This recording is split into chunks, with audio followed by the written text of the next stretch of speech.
এই ভাবে আলুটা থাকবে দেওয়ার কারণ গাছগুলা হেলে ঢেলে পড়বে না, বুঝতে পারছি।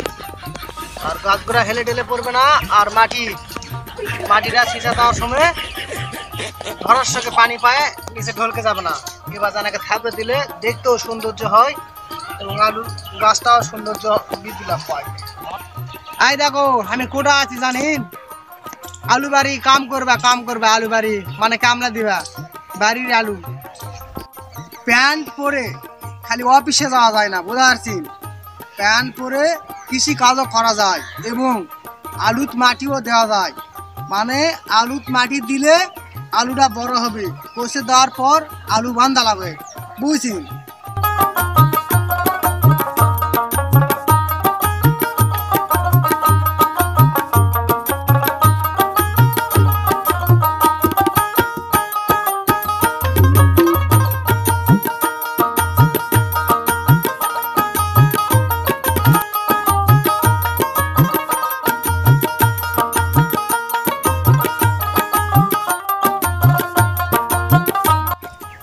কাজের কোনো শেষ নাই, বুঝা আছি। কর্ম যেটাই হোক, কর্ম কোনোটাই ছোট লয়।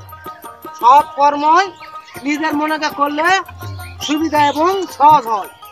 কোনো করা যাই যেটাই করুক, কর্মর সাথে কেউ পারবে না।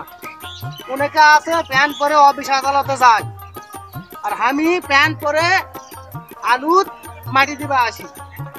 অনেক ভাইরা আমার মতো আছে বেকার, বাপের হোটেলে খাসে আর ফেসবুকে স্ট্যাটাস আছে আমি বড় জায়গার চাকরি করি। চাই দেখো শালার বাড়ির ভাত নাই, কামনা দেওয়ার মানুষ নাই। এখন শোনো আমি কই, এই কর্ম বুঝে পাচ্ছি, কৃষি কর্ম মানে সচ্ছল কর্ম।